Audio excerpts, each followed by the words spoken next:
Halo mahasiswa D3 di Cafe dimanapun kalian berada. Assalamualaikum warahmatullahi wabarakatuh. Kita bertemu di video saya, mata kuliah fotografi dasar. Di minggu lalu kita sudah mempelajari perjalanan kamera atau sejarah kamera. Dan pada kesempatan kali ini di pertemuan kedua kita akan mempelajari tentang mengenal perangkat fotografi. Baik, untuk mengingat waktu akan saya lanjutkan ke slide berikutnya. Jadi pokok bahasan kita pada kesempatan kali ini adalah kamera, lensa kamera, filter lensa, tutup lensa atau lens cap, tudung lensa atau lens hood, strap kamera, light matter, lampu kilat, flash atau blitz ya, terus media penyimpan foto, card reader, tripod dan monopod, baterai, tas kamera dan kamera cleaning kit. Jadi ini semua adalah perangkat fotografi. Selain kamera tentunya ya ada berbagai macam peralatan. Paling tidak di sini untuk mendukung kita beraktivitas berfotografi. Baik, kita masuk ke poin selanjutnya yaitu kamera ya.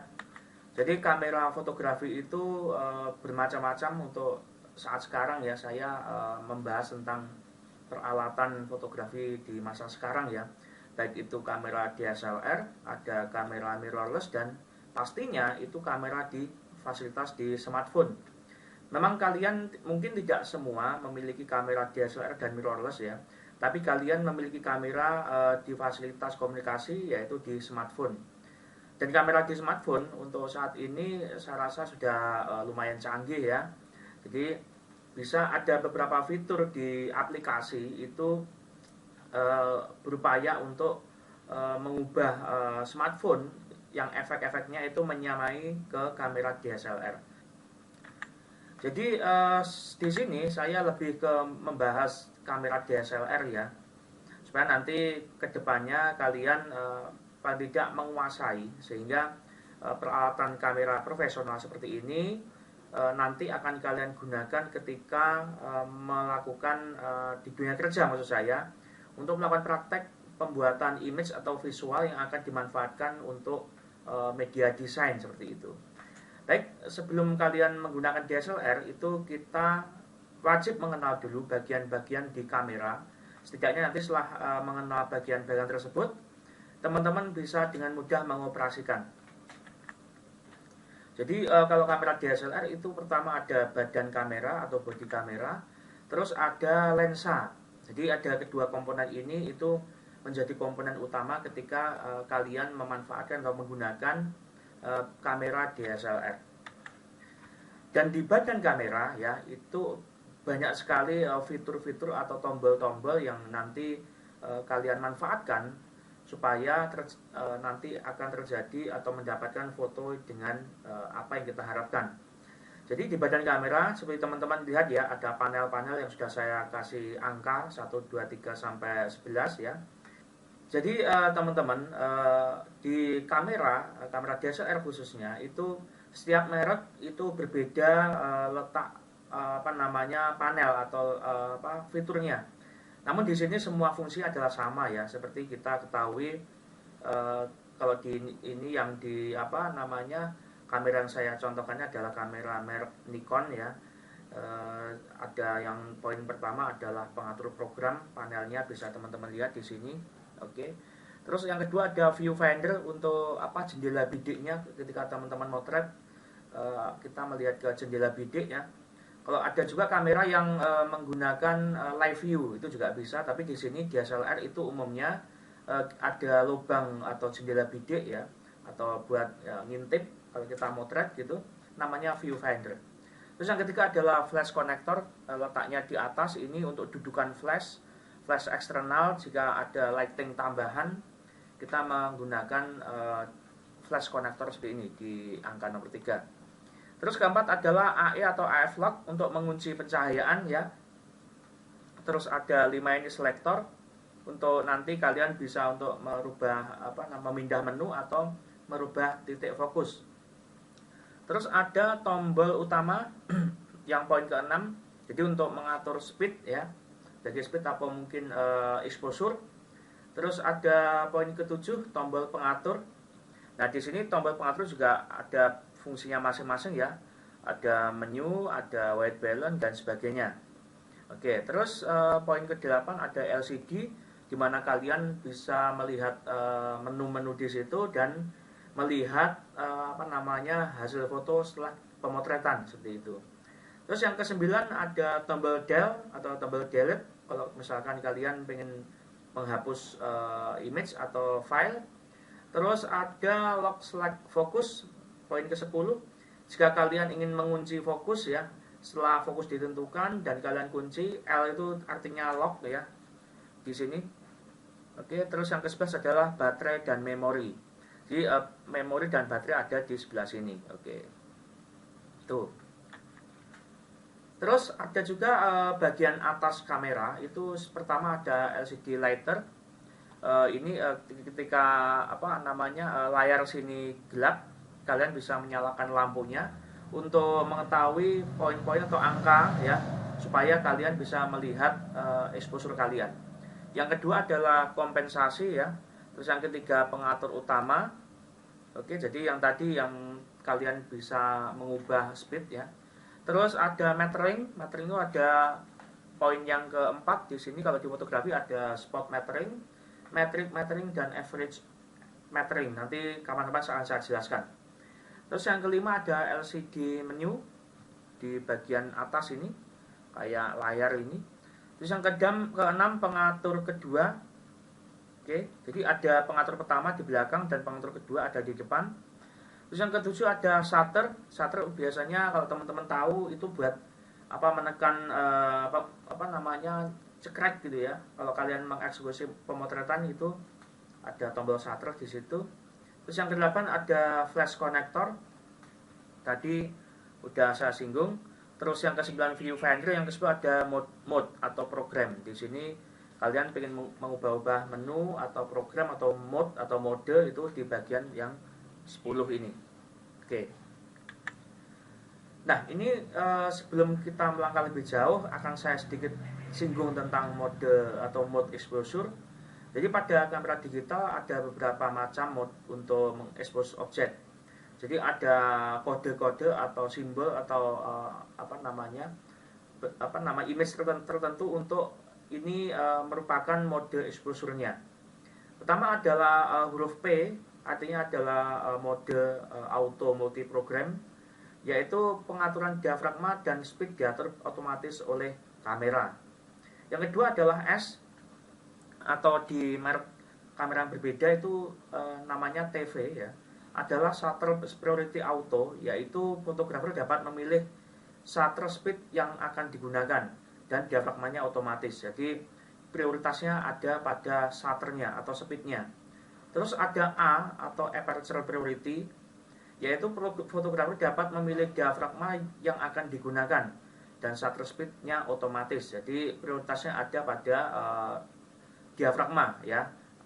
Terus yang selanjutnya adalah M, itu manual ya. Jadi diafragma dan aperture dan speed itu diatur manual oleh kita begitu. Terus kita masuk ke lensa kamera. Oke. Jadi lensa ini merupakan mata buat kamera ya. Jadi kalau tidak ada lensa itu tidak akan terjadi foto yang akan kita inginkan. Jadi lensa itu ada bermacam-macam.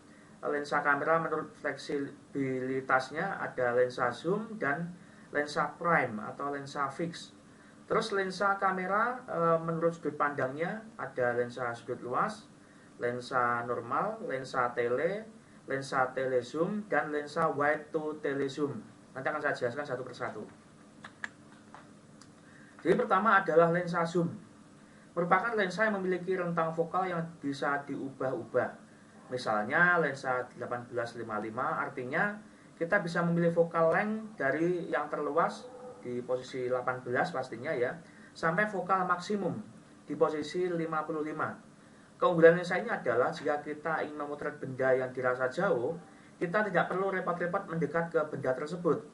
Jadi cukup melakukan zooming dengan vokal, mengubah vokal length maksud saya, itu ke arah maksimum kita dapat mendekatkan si objek atau subjeknya. Jadi dalam satu lensa ini ada fasilitas wide luas, ada fasilitas zoom atau mendekat gitu ya. Jadi kalau kita ingin membesarkan objek atau subjek, kita tidak perlu mendekat ke bendanya, tetapi cukup melakukan zooming seperti itu. Terus ada lensa prime atau lensa fix. Merupakan lensa yang memiliki focal length tetap atau tunggal dan tak bisa diubah-ubah seperti hanya pada lensa zoom. Berbeda dengan lensa zoom, maka untuk melakukan zooming saat motret benda yang jauh dengan lensa fix ini kita harus melakukan dengan manual, yakni dengan berjalan maju atau mundur pada benda tersebut. Maksud saya adalah lensa ini memiliki focal length tetap.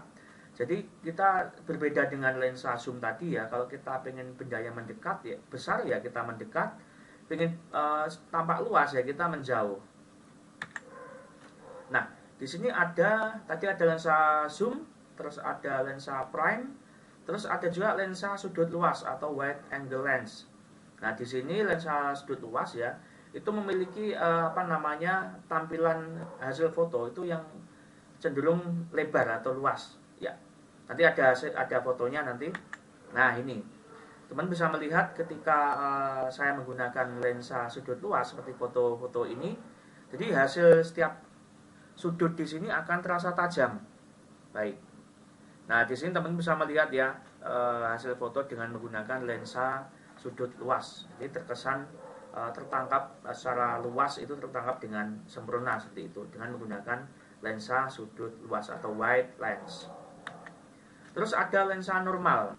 Nah, hasilnya seperti ini.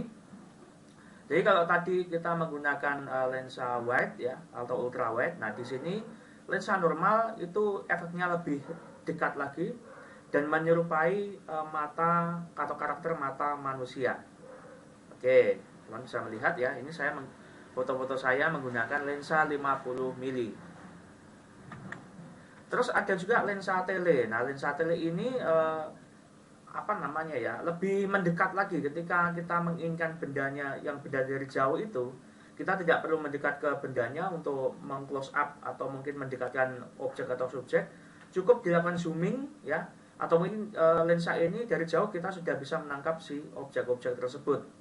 Jadi namanya lensa tele. Oke. Jadi ini ada yang sampai saya close up, ini saya menggunakan lensa 300 mili di sini. Bisa menangkap ekspresi ya, jadi tanpa diketahui oleh objek atau subjeknya seperti itu. Terus ada lensa telezoom. Lensa telezoom ini merupakan sama kayak lensa zoom, cuma ini bersifat telezoom. Oke. Ini ada juga lensa wide to telezoom. Jadi dalam satu lensa itu ada yang berkarakter wide luas dan ada menuju ke telezoom. Oke. Kalau di sini teman-teman bisa melihat ada lensa 2470, lensa 18105 dan lensa 18200. Ada juga lensa mata ikan atau fish eye lens. Di sini ada lensa mata ikan itu mempunyai sudut pandang yang luasnya boleh dikatakan ekstrim ya, sampai subjeknya itu melengkung seperti itu. Jadi kalau kalian pernah mencoba beberapa foto yang kelihatan melengkung, cembung gitu kan, bisa jadi dia menggunakan fish eye lens seperti itu. Nah, ini contoh penggunaan lensa mata ikan atau fish eye lens. Jadi subjeknya terlihat lebih melengkung seperti itu. Oke. Nah, bagian lensa itu ada diafragma atau pengaturan aperture. Terus yang kedua adalah gelang fokus, yang ketiga adalah zoom.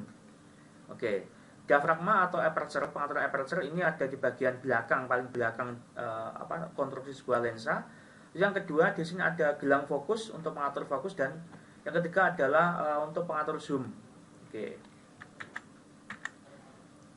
Oke, ini teman-teman bisa melihat ya.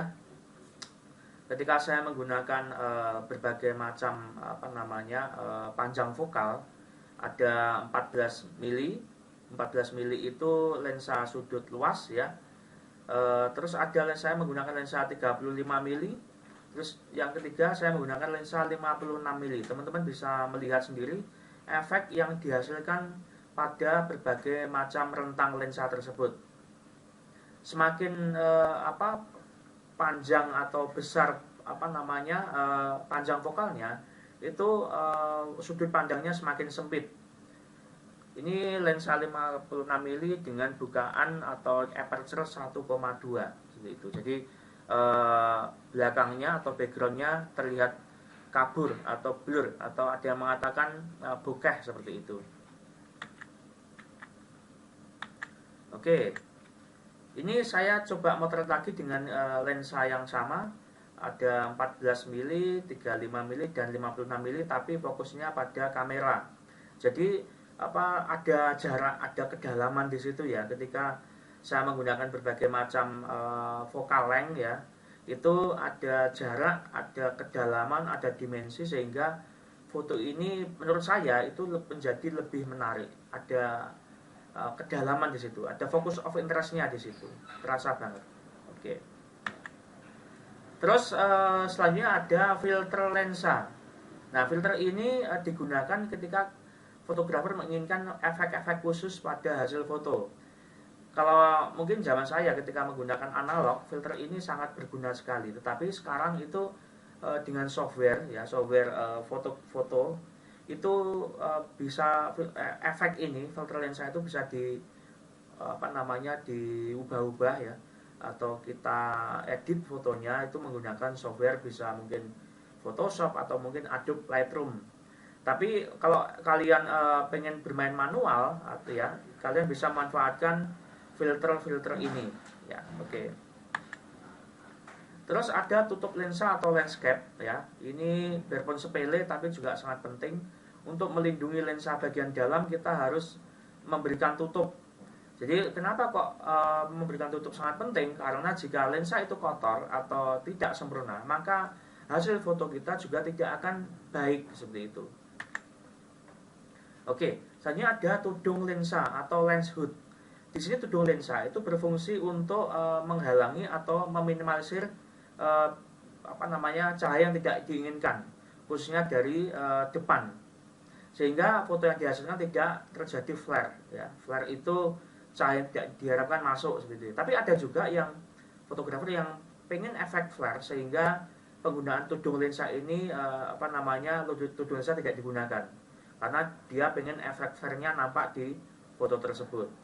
Tapi jika ingin fotonya terlihat kontras, ya kita menggunakan tudung lensa ini supaya cahaya-cahaya di sekitar tidak mengganggu pencahayaan asli si benda tersebut. Oke. Strap kamera. Ini pun kelihatan sepele ya teman-teman ya, strap kamera, tetapi juga menjadi hal yang penting di fotografi. Strap ini mungkin sifatnya aksesoris tambahan ya. Jika tidak menggunakan strap kan nggak masalah. Tapi untuk amannya saya anjurkan ke teman-teman itu menggunakan strap supaya kamera kita tetap terlindungi dan terjaga dengan baik. Oke. Kemudian ada light meter. Light meter ini kalau di kamera DSLR ini sudah ada ya di dalam kameranya. Ini fungsinya adalah mengatur atau menunjukkan exposure pemotretan. Jadi kalau kita motret itu speed, diafragma, ISO ya, segitiga pencahayaan itu penting, sehingga light meter ini digunakan untuk mengukur intensitas pencahayaan. Oke, itu. Ini light meter pada kamera. Teman bisa melihat di bagian ini. Ini diafragma atau aperture, yang bagian ini adalah speed atau shutter, dan sedangkan ini adalah indikator light meter. Jadi ada min kalau itu menunjukkan foto kita under, ada plus bagian sini itu menunjukkan foto kita over exposure maksud saya. Sedangkan di tengah ini menurut kameranya itu ada pencahayaan yang pas. Tapi di sini ya sekali lagi ya itu kembali ke kalian. Kalau kalian ingin fotonya over ya bukan berarti fotonya salah, tidak, tetapi karena itu yang konsep kita seperti itu ya teman-teman. Jadi kalau ada kita pengen fotonya under, kita bermain gelap-gelapan, ya kita diposisikan di min. Bukan berarti foto yang under exposure itu salah, tidak, tetapi kita motret sesuai apa yang kita konsepkan. Jadi tidak semua pencahayaan yang di tengah itu pas itu adalah yang terbaik, tidak. Itu kembali ke kalian yang akan memotretnya. Nah, ini contoh ya. Foto yang tengah pastinya foto yang pengukurannya pas, terus ada foto yang under, lebih cenderung gelap, dan foto yang over ya, overexposure di sini cenderung lebih terang, bahkan skin tone-nya tidak nampak atau hilang seperti itu, detailnya hilang. Oke. Ini juga contoh foto. Ada foto yang under cenderung gelap, foto yang pas ya, pencahayaan pas di tengah, dan foto yang over ini detailnya hilang karena dia kelebihan cahaya. Terus lampu kilat atau flash. Di sini teman-teman jika memotret itu kita tidak tahu ya, motret itu pencahayaannya pas atau mungkin kurang di saat beberapa kondisi ya. Kita dapat memasukkan atau memanfaatkan lampu kilat atau flash ya, atau bleed untuk menambah intensitas cahaya saat pemotretan. Nah, flash ini kalau di kamera DSLR itu ada yang namanya flash built-in ya, built-in flash itu ada di body nempel gitu. Terus ada juga flash eksternal. Oke, jadi flash yang dapat dilepas pasang dan secara power lebih besar daripada flash built-in yang nempel di body kamera. Itu. Kemudian ada media penyimpan foto. Di sini ada CF card, SD card, mini SD card dan lain-lain. Nah, terus ada card reader. Card reader ini adalah perantara ya, penyambung card atau media penyimpan ke bisa laptop, bisa PC ya. Kalau misalkan kalau di laptop itu ada slotnya SD card, jika kalian tidak ada, itu kalian bisa memanfaatkan card reader. Di card reader biasanya lubangnya banyak, berbagai macam ukuran media perekam kamera itu bisa masuk gitu. Kemudian ada tripod atau monopod. Di membawa tripod atau monopod jika sekiranya peristiwa yang akan didokumentasikan membutuhkan teknik tertentu atau khusus yang mengharuskan kita menggunakan alat tersebut. Nah, ini contoh pemakaian tripod atau kaki tiga pada saat pemotretan. Oke. Terus selanjutnya adalah baterai. Baterai ini saya ada 3 ya, baterai kamera, baterai flash, dan charger baterai. Di baterai kamera itu menjadi daya atau tenaga pada kamera kalian. Terus baterai flash, kalau kalian menggunakan flash eksternal, itu biasanya normalnya yaitu menggunakan 4 baterai AA biasanya. Terus ada charger baterai. Di sini untuk mengisi ulang baterai pada kamera, atau kalian misal menggunakan baterai AA yang isi ulang itu juga bisa. Kemudian ada tas kamera. Jadi teman-teman jika kalian punya kamera di rumah, pilihlah tas kamera yang benar-benar aman, melindungi peralatan fotografi kalian, baik melindungi dari benturan dan dari air. Dan biasanya air itu adalah air hujan ya teman-teman ya. Saya untuk keamanan peralatan, gunakanlah tas kamera yang nyaman digunakan dan memudahkan kita dalam melakukan pekerjaan memotret. Jadi ada, Pak, berarti ada Pak kamera yang tas kamera yang nggak nyaman? Ada, banyak ya. Tapi jika kalian pengen beli tas kamera, carilah yang nyaman digunakan. Kalau kalian motret atau membawa kamera kalian kemana-mana, itu terasa ringan dan nyaman. Itu adalah salah satu poin sederhana yang nanti juga berpengaruh pada aktivitas kita dalam berfotografi seperti itu. Nah, ini kamera cleaning kit ya. Ini adalah hal yang sepele sebenarnya, tetapi ini sangat penting. Kadang banyak sekali teman-teman yang punya kamera tetapi tidak berniat membeli kamera cleaning kit dengan alasan pertama tidak tahu, yang kedua tidak peduli ya, yang ketiga bingung belinya di mana. Kalau bingung belinya di mana, ini di toko kamera banyak ini ya, kamera cleaning kit fungsinya adalah untuk membersihkan perangkat fotografi kalian. Jadi ada kuas ya, kuas untuk membersihkan body. Terus ada juga alat untuk membersihkan permukaan lensa. Terus ada ini blower ya. itu kalau misalnya ada debu yang nempel, itu bisa kita menyemprotkan angin di situ dan macam-macam. Di sini teman sudah membeli cleaning kit, ini satu set sudah ada semuanya. Oke, ini penting sekali. Ini satu set, saya lupa harganya, terakhir saya beli itu 25.000 ya nggak salah waktu itu. Nah, teman-teman bisa, kalau punya kamera ya, itu paling tidak wajib membeli ini untuk peralatan fotografi kalian. Oke, mungkin itu presentasi dari saya ya, teman-teman. Misal ada yang mau ditanyakan atau kita berdiskusi, silahkan nanti di grup WA. Misal ada yang kurang jelas, bisa tanya langsung ke saya tentang peralatan atau kamera, lensa dan aksesoris dalam berfotografi. Mungkin itu presentasi dari saya. Saya cukupkan sampai di sini. Akhirnya saya tutup. Assalamualaikum warahmatullahi wabarakatuh.